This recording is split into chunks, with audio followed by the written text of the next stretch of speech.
like a god and retaliate against justice?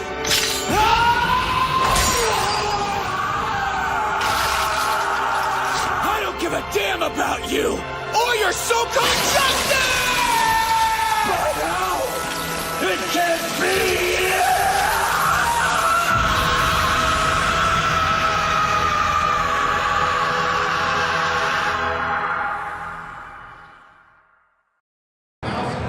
What's good, GL fam? I am Akil, the real deal with zeal and mass appeal, and I'm feeling super fresh blessed. 'Cause I am sitting next to Eric Vale. What's good with you, man? Me, man. Eric Vale, the voice actor, probably most well known for Trunks from Dragon Ball Z. True. But also, you're Shigaraki from My Hero Academia. That's right. And I'll tell you, that anime gave me hope for the new anime again, because I fell off with the new anime. And also in One Piece, Sanji. Yep. Now Love Sanji. we're talking about the Level Up Expo, Yeah. and how sometimes you go to gaming expos, not so much, but the vibe is a little bit different here. How do you feel about the expo so far? It's good. It's good. They so far they have more food than most other conventions I go to, which is nice because I'm trying to get fatter. I know a lot of people try to lose weight. I try to go the other way, and I think I'm doing really good. Well, I'm glad you brought up your diet and your routine, because when it comes to voice acting, I think acting in general, you have to really believe that you are becoming that character, and you might do some. I'm curious, in your prep routine for doing a Super Saiyan like Trunks, what is the routine, like the diet and the exercise plan? Well, you know, something like that. Yeah, I was joking about that other thing, obviously. So I spend a lot of time eating a lot of plants. I eat mostly vegetarian, but I do have a cheeseburger, a chicken sandwich here or there. Oh. My go-to breakfast is like 2 hard-boiled eggs and some fruit. No sensu beans? Kind of, nah. I don't need that. You got it. But what about the exercise that it takes to become a Super Saiyan like Trunks? Whoa, it's a different kind of exercise than it takes to become an actor. You know, No doubt. As an actor, we're talking about sustaining, your livelihood, which means it does mean kind of jumping at the whim of anybody. If somebody wants to hire you to be an actor today, you got to go do that thing. If they need you at a job over here right now, you go do that. You got to fly to Las Vegas to do a kick-ass con, you do that. Right on.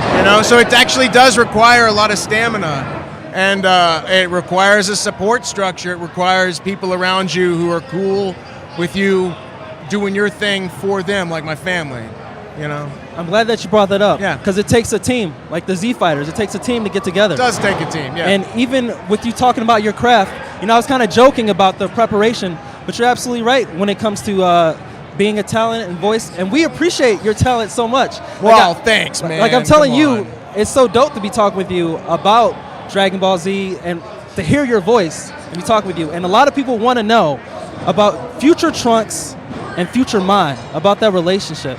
What's your personal opinion on that? Okay, so in Super, spoiler alert, at the end of the show, at the end of Trunks' arc, Trunks and Mai go into a different timeline where there's already a Trunks and a Mai, right? So I think they swap partners. Oh, you think that's what happened? I think Trunks gets with other dimension Mai, and other dimension Trunks gets with this dimension Mai. Would that be cheating? Kind of like if you go back in time, are you going to make out with yourself, and is that weird? I mean, that's my question to you. Is that weird? No, because it's myself. See? So I guess that mind blown right now. Mind blown. But what do you think also, not just about the time travel, but the age difference? Because isn't future Mai actually like 773 years old? Because I think so, yeah. Because of her affiliation with the Dragon Ball Wish for Yeah. Yeah. So what do you think about the age difference? She's a cougar, right? Man, I don't know. It may be far beyond cougar. I'm not sure if there's a certain number for that anymore. I'm kind of... She's way past the cougar level. I'm not plugged into a lot of things these days, but if she's 700-something years old and Trunks is over 18, I guess, love is love, right? So it's, love is love. Like you said, he's a half ape, alien race, half human. She's 700 years old. That's okay. They're getting freaky deaky in different dimensions. It's all good. That's cool, man. The sauce is mixed. Love. That's all you need. Speaking of, I agree with that. And speaking of love, so many different characters you've got a chance to voice act. Is there one in particular that you love the most or more than others? I have a special spot in my heart for Desert Punk. Desert Punk. See, now a lot of people know Desert Punk. Desert Punk is okay. So it was originally a manga. No. Yeah, I believe so. But the anime, it's like if you crossed Mad Max with Porky's. Okay. It's kind of tell me more. Dirty, filthy.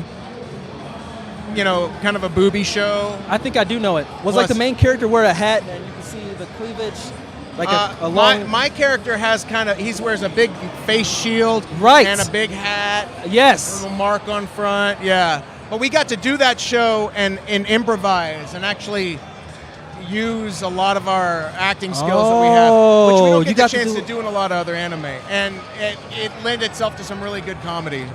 I'm really proud of it. And it was fun. Yo, that's fascinating to me that it's not maybe one of your more well-known characters, but you like it because you were able to have that freedom. And that was a project early on, right? Yeah. Well, early enough, yeah. It was a long time ago now. I want to say maybe 13, 14 years. Dang. It's been a while. And your experience is not just in the voice acting. You've done some directing as well? Some writing? With Funimation, right? I directed some shows for Funimation. I was a head writer up there for about 10 years. And that's the thing about this business is really if you want to make a living at it, you diversify. And also I have different passions like anybody. And I found myself in a place where I could follow up different passions like writing and acting, directing, everything. And when you're able to sustain yourself through a job that you enjoy and a job that is your passion, it allows you to do other things. And in that time, I've been able to direct plays I wanted to direct, work with other actors in films that I wanted to work with, other directors, so on and so forth. Yeah.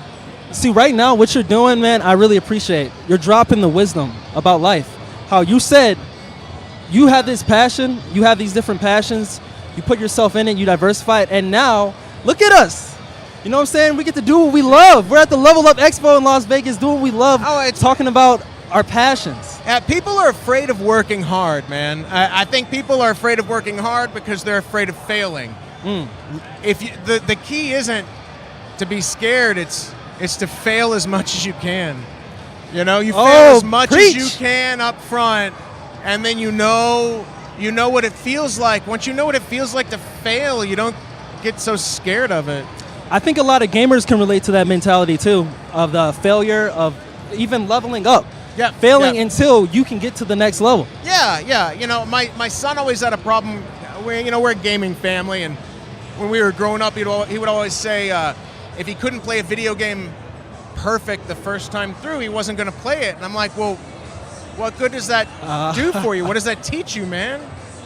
Try. And then, it changed his philosophy, and now he's doing what he loves. So that's what I'm talking about. This is a dream come true for me, too. And since we're talking about wisdom, there's a segment that I always do called Dragon Wisdom. Okay. So I'm going to share some Dragon Wisdom from DBZ with you right now. Give me a second. All right.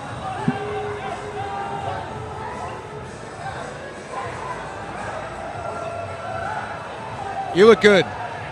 It's pretty cute. The dragon has arrived. Some of my friends, they say I'm swagging like a dragon, but I'm not bragging.